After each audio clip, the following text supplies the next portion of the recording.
Hello everybody and welcome back to 4th Age Guides. In this episode we are looking at the Kingdom of Rohan on the battlefield for the 4th Age Total War Dominion of Men. There is a campaign guide to this faction on the channel if you want to check that out, but today we're going to focus on what Rohan does best, and that is charging down fools on the battlefield from horseback. Of course, if you're playing Rohan, odds are that we don't want to beat around the bush. You probably want to put together an all-cavalry army and just smash into the enemy in a full frontal charge, and fortunately this mod does make that possible. This is something that you can do from very early in the campaign. Put together an army of strong cavalry and overwhelm your neighbors with those charges. Now, that's not all there is to Rohan. They do have some strong infantry as well, and we will be discussing that later in the video. But here I did want to put together a look at what is possible from, again, very early on. We're going up against Dunland in this battle, so before we press play, I want to look around at the units here because action does tend to get fairly quick once the battle begins, as you might imagine. So in a front line here, we've got Riders of the Mark. I've got them grouped. There are 4 units just in a row here. And the nice thing about grouping in Rome Total War mods is that when you select the group to attack, they don't all go after a single unit. I think that's the case in Medieval too. When you group a bunch of units together and then you give an attack order, all of those units in that group attack the single unit. I could be wrong about that. But in Rome, it absolutely is the case that they will go after their own targets. Sometimes that's a good thing, sometimes it's maybe not so good. We'll see how it plays out in this particular battle, but I do like to do it because I just give them all one charge order, and if the enemy is lined up more or less in front of them, they'll just bowl right into them in a very satisfying way most of the time. Riders of the Mark are a good upper end cavalry for you. They're very well armed with mail. They've got shields, long spears, and swords, so they're going to have a good deal of defense throughout the battle, and they can stick around in the fight, do a lot of damage, both on the charge and in the melee that follows. But you will have to probably pull them out at some point and get them set up for another charge. I do have them backed by another group. This is your lowest tier cavalry. These are just basic Rohan Spears. They do have spears, as you would imagine, and that's essentially what they're used for. Just a single charge, and that's it. As you can tell, they don't have shields. They've got fairly light armor, and so they're not going to stick around too much in the fight. Now, you may want to use them as flankers to sort of execute a rear or a flank charge. That probably would be the best use of them, but their charge is decent enough that they can follow up a charge of your more robust front line cav and still do a lot of damage. So Rohan Spears, you do want to make use of them in the early campaign. Of course, they're going to be a lot cheaper for you. Over on the far right wing, I've got a column of Rohan Riders, and these are a tier 2 cavalry unit. They have spears as well as javelins, so they can use, it has a bit of ranged capability, and they can fight pretty well in melee. They're a step up in terms of armor and defense from the Rohan Spears we just saw. They're a step down from the Riders of the Mark, but they have a good place in your roster for some skirmish cavalry. They do have the skirmish ability as well, so you can potentially leave them to just auto skirmish away from the enemy, although there is a danger there that sometimes the auto skirmish does not function quite as you would prefer it to. So in some cases you may want to micromanage them yourself. Our bodyguard unit is right here. This is a Riders of the King's House, fantastic looking unit, very heavily armed as you would imagine, and I believe, we'll see this in a second, I believe these guys do have a fear effect. I think they frighten the enemy. Maybe just infantry, maybe infantry as well as riders. I can't quite remember. We'll take a look at the stats a bit later in the video. But this is just an excellent unit. Very, very effective in pretty much any role. They have swords as well as those spears. Over on the left wing, we have horse archers. Rohan is one of only a few factions in the mod with pretty easy access to horse archers. The other faction would be Khand, and you know, some other factions do get horse archers depending on where they expand. But you get 2 varieties. You get the Rittermark Scouts, which are, I believe, a tier 2, maybe a tier 3 horse archer unit. Fairly light. They have axes as a melee weapon, and they've got a decent unit size on large settings. So for 48 men per unit, that's pretty reasonable. And that means that even in a melee situation, they can perform kind of surprisingly well for horse archers. But if you want more of a hybrid unit that can dedicate itself to melee with potentially a bit better results, you might go for the Rittermark Bowmen. This is your higher tier of horse archers. They have swords as their melee weapon. Of course, they have bows, and they've got better armor and defense. Smaller unit size than the Rittermark Scouts, but they're going to do pretty well. Now we're going up against Dunland, and the danger with Dunland is that their units have throwing spears. They have a lot of ranged capability. They don't have a lot of cav. They do have some anti-cav units like pikemen and spears of various varieties. But when you're using horse archers or any kind of light cav and you're going against Dunland, the problem is that they're going to get some shots in with their javelins, and you don't have a lot of defense against that with these units. So we are going to take some losses in this fight. Lastly, the other cav unit you get is the fantastic Rittermark Spears, just absolute powerhouses. Two-handed lance for melee, that's their only weapon. They don't have a shield, but honestly, they don't need it necessarily. If you do a good charge with these guys, they're going to do fantastic stuff for you. So I definitely recommend 1 or 2 units or more as you can afford it in your armies. So let's go ahead and play the battle and see how this works. We are going to open up with some skirmishing. We're going to send the horse archers up to sort of get in the face of the enemy. And I've given them some skirmish cav. Dunland does have a couple of units of riders that are, fairly low tier, javelins and spears. But all of these units, again, can be dangerous to us, so we do have to be somewhat careful. The terrain is pretty favorable with not a ton of forest on the part of the map that we're going to be fighting in. And so you do want to watch out for fighting in the trees as Rohan, especially when you're fighting against Dunland, because a ton of these units get bonuses to fighting in the woods. So if you avoid the trees, that's going to help you avoid that enemy bonus. And the other thing is the trees just seem to kind of block your units. They can sort of get in the way of your charges, potentially in the way of your missiles, and of course they make it harder for you to micromanage with a line of sight being obscured. So you do want to be careful about that. Now I'm taking a bit of a risk here in doing this, but I did want to split up the enemy and distract them so that some of their units followed my horse archers while the rest approached the main line, because I know we're going to have to do some cycle charging and some micromanaging in this battle to get the best results. But I did manage to isolate their cav here. So these are their Dunlandish horsemen. We're going to catch right up to them with our Rittermark Bowmen and our scouts. We're going to do fairly well seeing them off. Now again, they've done a kind of a decent number on my cav on the way in. So out of 40 men per unit, we're down to, we lost approaching half in both of those units because of ranged fire from their bowmen and from other units. You can see the trail of our horses going down here. But we do see off their cavalry, and that is helpful. And we'll be free with those units to come around and start hitting them in the back and create a bit of chaos among their ranged units. Now they do have their archers approaching in the back, and they've left their main body to approach my front line. So we're going to start dealing with that by peeling away these Rohan Riders, and again hoping to pull back some of their infantry. But we're going to just about be in a position where we can charge with our Riders of the Mark. And so they're choosing their targets here. Some of them are going to be hitting these Dunlandish axemen, which come in, I think, units of 80. So we've taken out, a good chunk of them here in this first charge. Almost broken through entirely. Axes of the Wolf are a pretty decent unit for Dunland, but if you get them on the charge like that, we knock down a ton of them. And now we're pulling back, and our units are pretty intact. Now we're going to charge with the second wave of our Rohan Spears, and this is going to be the end for some of these units. Axes of the Wolf here. Again, they're very good against armor, but with the support of our bodyguard unit, we're able to quickly rout their right wing. In the back, our Rohan Riders rather, are seeing off those bowmen, and we're going to be basically free to get into the rear there. We do run into a bit of a problem with some of their pikes and their tribal spears, but it's nothing that a few repeated charges can't deal with.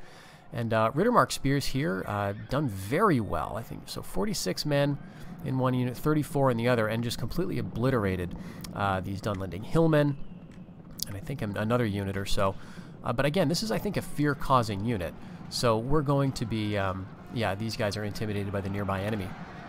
So we're going to be getting some good routes in. That was not a great charge, but I was willing to get in there simply because I knew the fear effect was working, and we're just collapsing the right side of the enemy.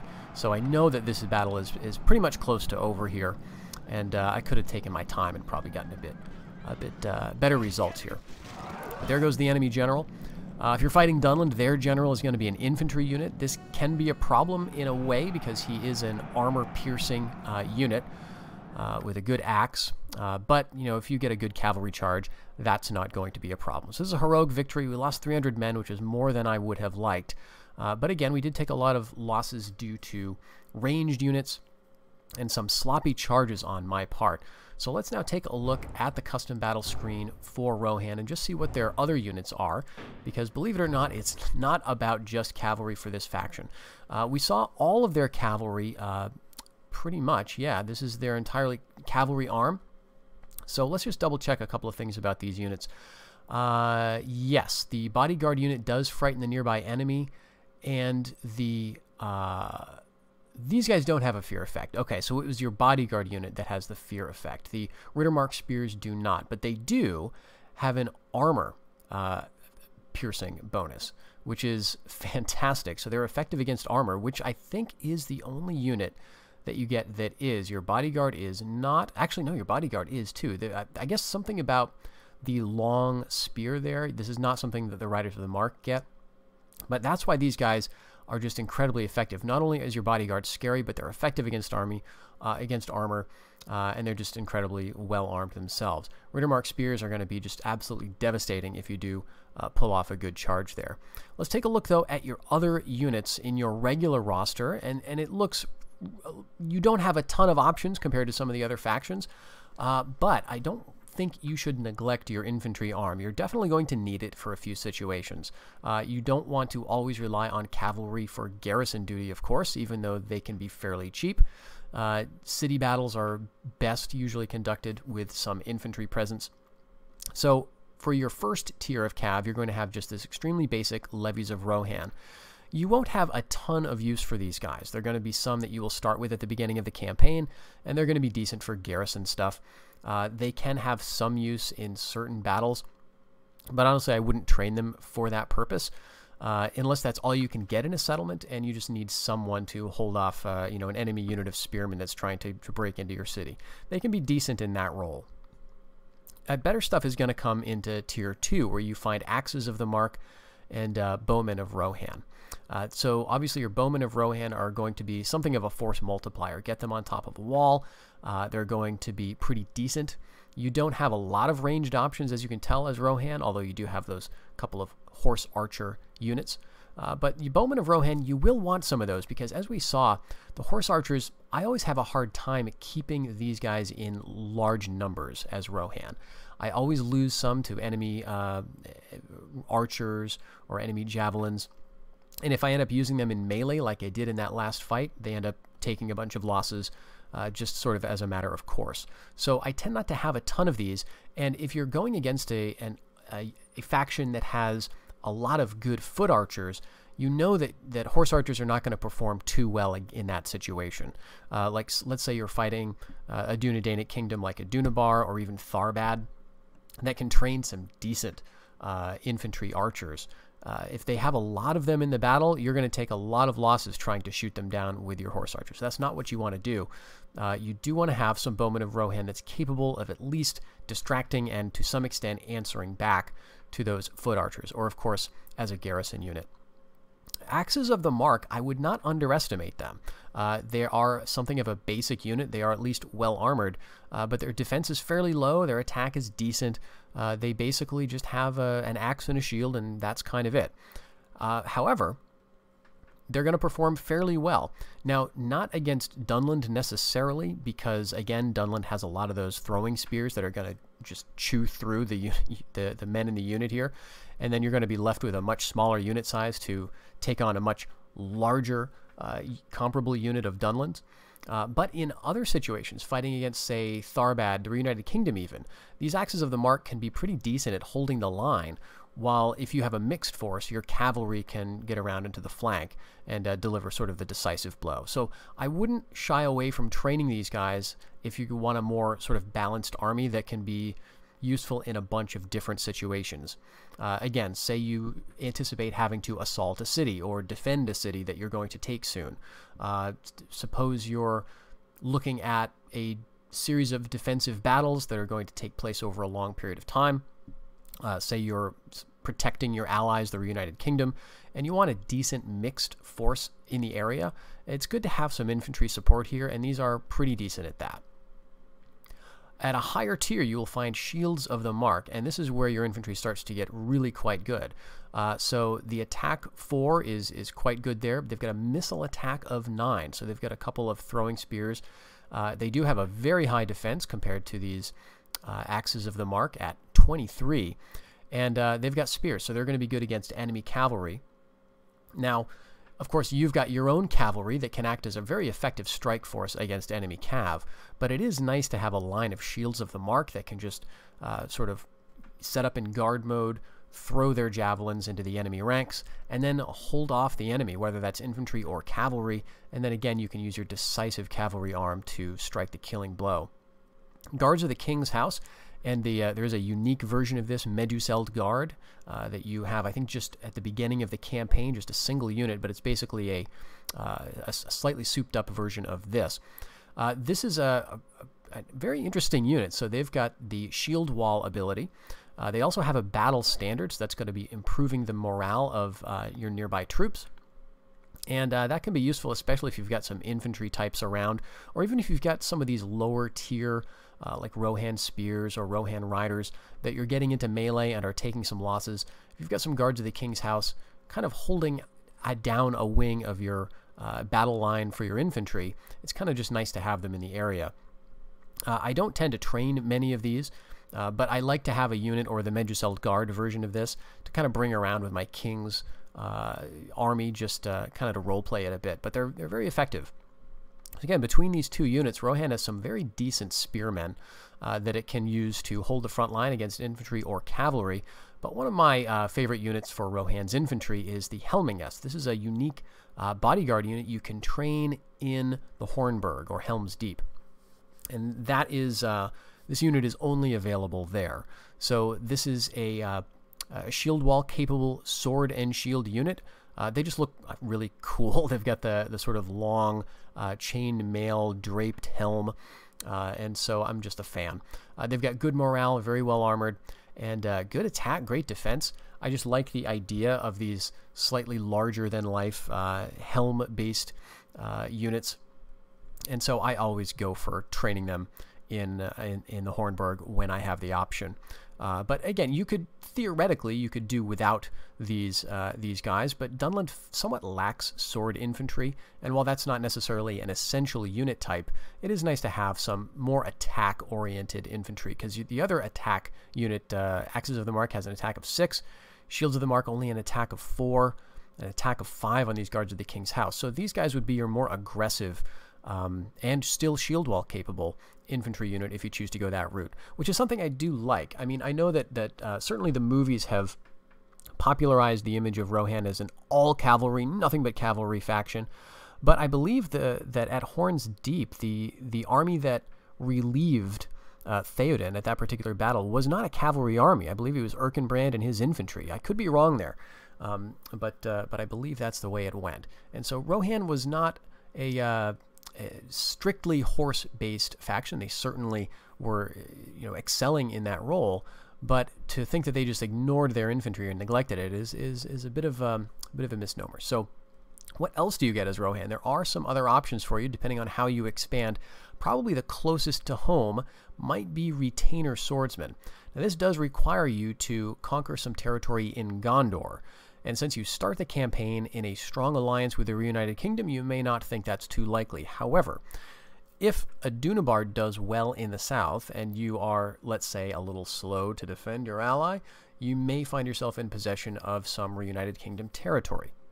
Now, that may lead to a war between you and the Reunited Kingdom. If you, say, conquer Minas Anor and just decide to keep it for yourself, there may come a day when the Reunited Kingdom will come knocking and ask politely for it back, so to speak. But that can be kind of an interesting event as well. So Retainer Swordsmen would be available in those areas. They're basically a version of the Men-at-Arms that the other Dunedainic factions can get. Very strong sword infantry. Notice, though, that your Helmingus are a bit better on the attack, a bit worse on the defense. Charge is otherwise identical. But these guys, you know, are a very strong unit, a bit more widespread than the Helmingus in terms of availability. So it might be worth going for them if you think you can take and hold some parts of Gondor. Another unit that you might find, well, far into the late game, I would say, is Retainer Longbowmen. So these guys would be available in, like, Dale, up around Dale's starting territories. So this is well into the northeast. However, the thing about that is all of that territory from Rohan all the way up through the Anduin Vales or into Rovanion, into Dorwinion, and then north towards Dale, all of that is basically your culture. This is Northmen territory. So you going into Dale is not really out of the question. It's something that would take you a while probably, but you could certainly do it. And actually, you know, if you think about it, you start just to the west of the Anduin. You just get a couple of provinces to the east and northeast, and you're kind of there. So you could get Retainer Longbowmen if you make it a focus, I suppose, of an early campaign. And this would help shore up some of your lack of foot archers. Again, the only unit you get is the Bowmen of Rohan, and these guys are going to have better missile attack, considerably better missile attack, actually, almost double. And they're going to have better defense as well. So that makes them kind of a decent flanking unit, or at least better at surviving in those missile duels that sometimes break out at the beginning of a battle. The last unit that Rohan gets in terms of outside of its homelands, or at least a special unit outside of its homelands, are these mountain guards. And these would be available in Dwarven lands, which would actually be kind of interesting to play a Rohan campaign where you try to take out, you know, Moria or, you know, the Lonely Mountain for yourself. We know that the Northmen did not always see eye to eye with the dwarves, given the stories of Fram and Scatha's horde that he kept for himself. And so there may have been some conflict in the past, and maybe you could use that as a justification for attacking the dwarves. But mountain guards are a pretty considerable prize for taking dwarven territory. And building it up, you're going to get a very strong unit, which has a warhammer in one hand and a shield in the other, and great armor, good defense, good morale. And so they're going to be effective against armor because of those warhammers. So again, the only other armor-piercing unit you get is, well, your bodyguard and the Rittermark Spears. And again, you're going to have those from very early in the campaign, but it might be nice to have an infantry version of that that can, you know, hold a position and just kind of slowly chew through tough enemy units, especially if you find yourself locked in a long war with a faction like Adunabar that does train a lot of heavily armored infantry types. Rohan, of course, is going to be able to recruit local levies just like any other faction. So if you conquer all the way into Khand, for example, you'll find yourself able to train some of the lower tier horse archers. If you conquer into Harad, you'll get some lower tier Harad units. But this is your main roster and a few of the special units you can find for conquering into various places around the map. So I hope this has been useful to you. Rohan, of course, is a fun faction to kind of roleplay. We do have a great sense of sort of how they fought, thanks to the unusual detail that Tolkien bestowed upon them in the books. And so it is fun to recreate those famous kind of all-out cavalry charges that you read about and even see in the movies to some extent. So stay tuned to the channel for other guides for 4th Age factions. Follow the link in the description below for more information about the mod. And until then, take care, everybody.